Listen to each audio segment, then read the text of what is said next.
Les gens stupides travaillent pour ça. Nous allons entrer en guerre. Ça finit toujours en guerre quand une monnaie s'effondre. Alors quand je dis aux gens que le marché s'effondre, je suis excité. Parce que tout est en solde.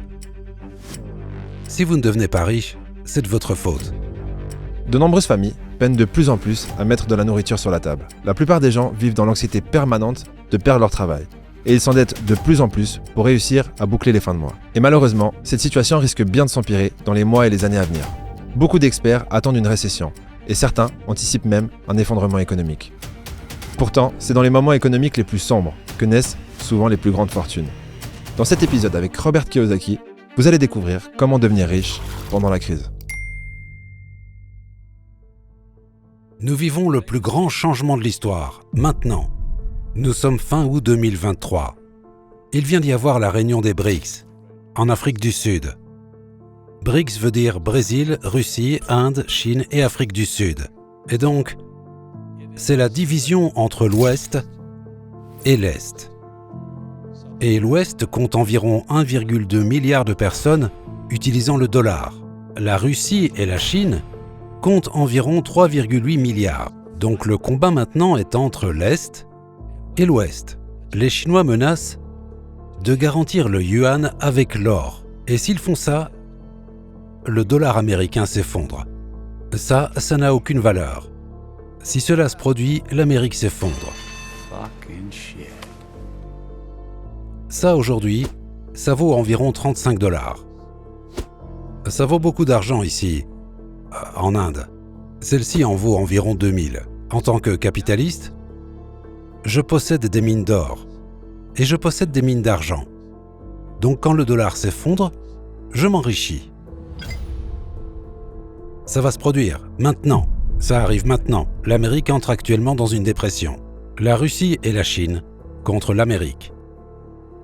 C'est la plus grande bataille de l'histoire et ça se déroule aujourd'hui. Et le dollar va perdre. Donc si tu as lu Père riche, Père pauvre, j'ai dit que je ne travaille pas pour des billets, je travaille pour de l'or et de l'argent, je ne garde pas de dollars. Je génère des dettes pour acheter de l'immobilier. Je ne paye pas d'impôts légalement et j'achète de l'or et de l'argent. Et depuis que je suis petit, j'ai tellement accumulé d'or et d'argent que je possède maintenant la mine d'or la plus riche d'Amérique. This is the richest gold mine in the world. I don't know how much gold is in this little rock, but it's about $100,000 per ton of this rock. Les gouvernements et les banques centrales font face à un dilemme. Sacrifier l'économie ou sacrifier la monnaie. S'ils décident de baisser les taux d'intérêt, plus d'argent sera imprimé et les marchés continueront à croître. Mais l'argent continuera à perdre de sa valeur et les risques d'hyperinflation pourraient se concrétiser. Mais si la politique monétaire reste stricte et que les taux d'intérêt restent élevés pour diminuer l'inflation, alors il y aura une récession. Donc que faire ? Faut-il se précipiter pour acheter de l'or et de l'argent comme Robert Kiyosaki semble insinuer ? Pour répondre à cette question, regardons ce qu'il s'est passé lors des 2 dernières récessions. En l'an 2000, le S&P 500, qui est connu pour représenter la santé de l'économie américaine, a fait un moins 50%. Et le CAC 40, qui est connu pour représenter la santé de l'économie française, a fait un moins 60%. Pendant cette période, l'or a fait environ un x3 et l'argent a fait un x5. En 2008, nouvelle crise économique et le S&P 500 a fait un moins 57%, le CAC 40, moins 60%. Suite à cette deuxième récession, l'or a de nouveau fait presque un x3 et l'argent a fait un x5.2. Nous pouvons en tirer 2 conclusions.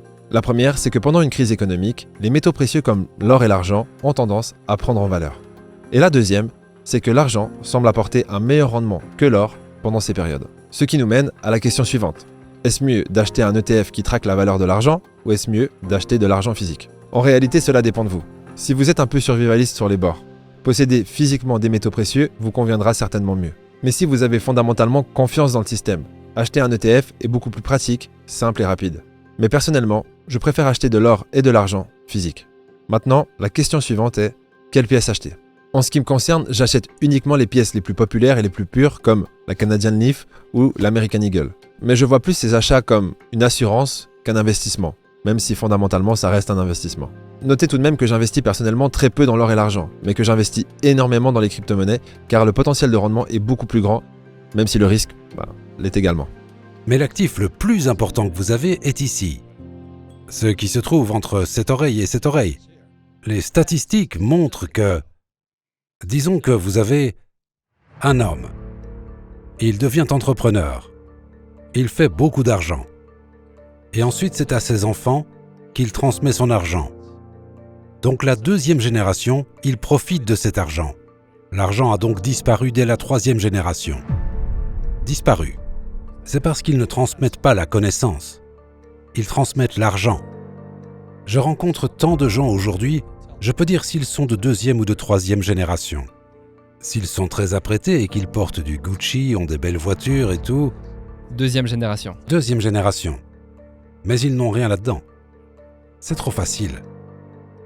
Pour ceux qui veulent en apprendre plus sur l'argent, pour ultimement en gagner plus et bien sûr le conserver, j'ai le plaisir de vous offrir 3 livres audio totalement gratuitement. Si ça vous intéresse, le lien est dans la description.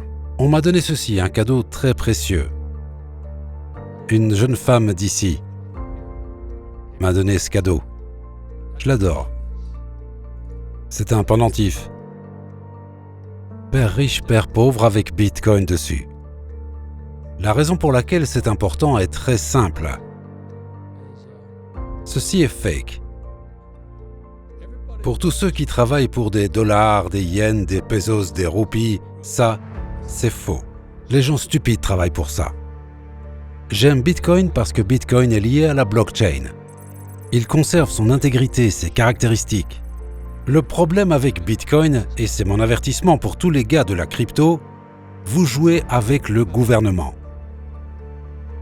L'Amérique a dit cette année qu'ils allaient sortir leur MNBC, une monnaie digitale de banque centrale. Au moment où ils passeront au MNBC, ça, je ne dis pas que ça ne peut pas chuter, parce qu'ils peuvent le mettre hors jeu. Alors vous devez être prudent, je ne dis pas que ça va arriver. Ça, c'est l'argent de Dieu. Bitcoin, c'est l'argent du peuple. Ça n'a pas de valeur. Et on vous a tous appris à travailler pour ce déchet. C'est du papier de toilette. Je m'essuie les fesses avec. L'une des raisons principales pour lesquelles les gens ont peur d'investir dans Bitcoin ou d'autres crypto-monnaies, c'est parce qu'ils pensent que le gouvernement pourrait bannir ces crypto-monnaies et donc qu'ils pourraient, de cette façon, perdre leur argent. Voilà pourquoi ce raisonnement n'est pas logique selon moi. Les CBDC ou MNBC en français ne sont pas un danger pour le Bitcoin, mais elles sont un réel danger pour les stablecoins et les exchanges. Pour info, un stablecoin, c'est une crypto-monnaie qui copie le prix du dollar ou d'une autre monnaie fiduciaire. Je disais donc que les gouvernements ne veulent pas bannir le Bitcoin, mais ils veulent devenir l'intermédiaire par lequel vous devrez passer pour acheter et revendre vos Bitcoins. Si un pays décide de bannir un actif qui a un fort potentiel de croissance, comme le Bitcoin, c'est un peu comme s'il se tirait une balle dans le pied. Car les autres pays qui n'auraient pas banni le Bitcoin gagneraient un avantage financier conséquent face à ce pays. Maintenant, ce raisonnement tient la route selon moi pour le Bitcoin et de nombreuses crypto-monnaies, mais pas pour toutes les crypto-monnaies. Plus vous cherchez à investir sur des petites crypto-monnaies, plus vous risquez de tomber sur une arnaque. Mais c'est pourtant sur ces petites crypto-monnaies que le potentiel de gain est le plus intéressant. Du coup, dans le but de vous aider dans vos recherches et dans vos investissements, on a créé la formation Investisseur Crypto. Dans cette formation, vous apprendrez les bases de l'analyse technique et fondamentale pour acheter et revendre vos cryptos dans les bonnes zones. Vous apprendrez également à gérer votre portefeuille et à minimiser les risques, tout ça dans le but d'augmenter votre capital. Si ça vous intéresse, le lien est dans la description. Dépêchez-vous d'ailleurs pour profiter d'une offre exceptionnelle. Mais malheureusement, nos écoles nous programment. Va à l'école, trouve un boulot, travaille dur, économise, paie des impôts, achète une maison et investit en bourse. Tout est à l'opposé de ce que les enseignants vous apprennent. Et donc mon père pauvre disait toujours de ne pas avoir de dettes, et mon père riche disait d'utiliser les dettes. Vous voyez, c'est l'inverse.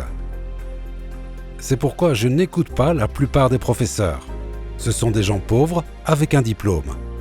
Impressionnant. Les banquiers ne m'ont jamais demandé quelles étaient mes notes. Les banquiers ne m'ont jamais demandé à quelle université je suis allé. Les banquiers veulent voir mon état financier. Mon état financier, c'est ça mon bulletin de notes. En tant qu'adulte, la plupart des professeurs d'université n'ont pas grandi, ce sont encore des enfants. J'ai un doctorat, j'ai un doctorat, j'ai un doctorat.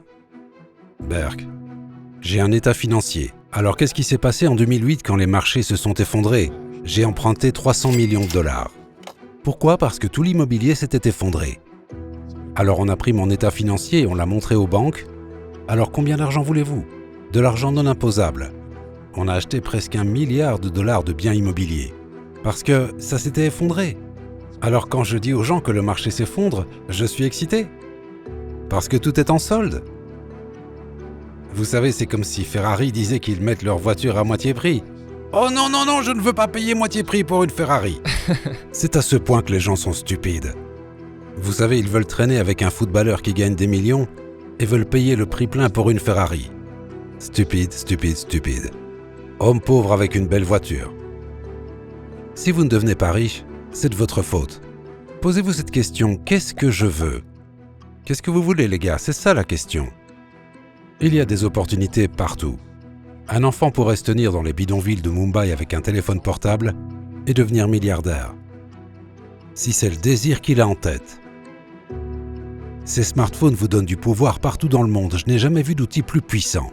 Et votre travail, c'est de vous éduquer vous-même, car les écoles ne vont pas le faire pour vous.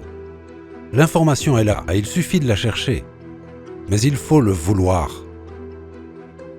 En Amérique, 10% des Américains possèdent tout. Et la raison pour laquelle il y a un tel écart est que nos écoles nous apprennent à travailler pour ça. Allez à l'école. Obtenez un emploi. Travaillez dur. Payez des impôts. Économisez. Achetez une maison. Et placez votre argent en bourse. Je ne touche à rien de tout ça. Il n'y a rien de mal à acheter une maison. La différence, c'est que j'utilise la dette pour l'acheter. Et je ne paye pas d'impôts.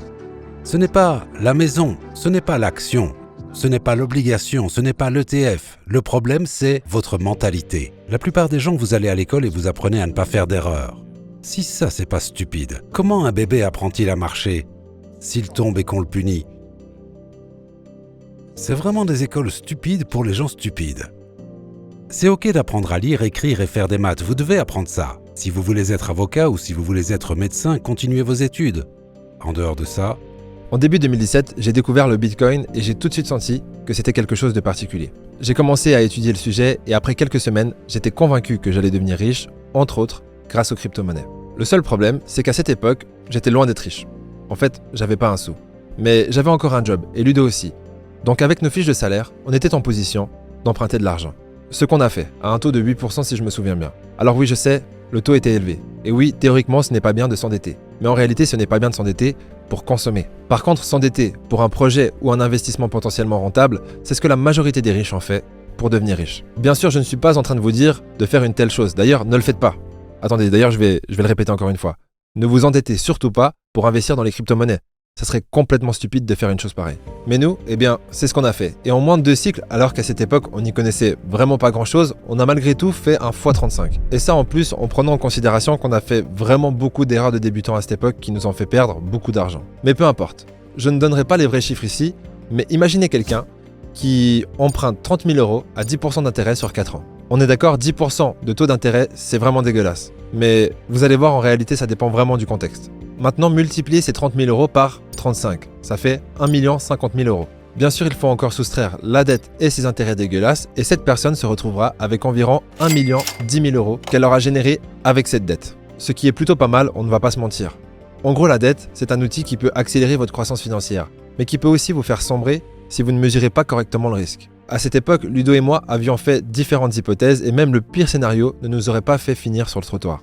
Donc à ce jour, je possède des mines d'argent, je possède des mines d'or et je possède du Bitcoin. Et je possède de l'immobilier ainsi que des entreprises. Je suis capitaliste, je suis entrepreneur. Et donc un capitaliste sait comment utiliser les dettes et ne paye pas d'impôts. Parce que, écoute-moi, ce dollar est une fonction de la dette. La seule façon pour que ceci soit créé, c'est que quelqu'un emprunte de l'argent. Ce n'est pas ce que vous croyez, ça c'est juste une dette depuis 1971. En 1974, c'est devenu le pétrodollar. Et puis ce qui s'est passé, c'est que le marché boursier a explosé. Les prix de l'immobilier ont explosé. Le marché obligataire a explosé. Maintenant, tout va s'effondrer. La bataille d'aujourd'hui est entre la Russie, la Chine et l'Amérique. Le monde se sépare de cette façon en ce moment même. Nous allons entrer en guerre. Ça finit toujours en guerre quand une monnaie s'effondre. Or, argent et entreprise. Je ne veux pas de dollars. Ils vont juste imprimer de l'argent pour payer la guerre. C'est ce qui se passe avec la guerre en Ukraine en ce moment. Ils se préparent à la guerre. Et j'attends que cette guerre commence depuis longtemps. Mais quand l'économie va vraiment mal, le yuan est en difficulté, le dollar est en difficulté, c'est là que la guerre éclate. Ils vont imprimer autant d'argent que possible et créer une distraction. Vous savez, et du coup les gens seront confus et tout ça. Et donc ils créent une guerre et tout le monde oublie tout. Ça s'est produit tout au long de l'histoire. Vous allez voir le plus grand crash se produire maintenant. C'est donc une bonne chose pour moi parce que le prix de l'or et de l'argent va monter. C'est ma prédiction, j'espère me tromper.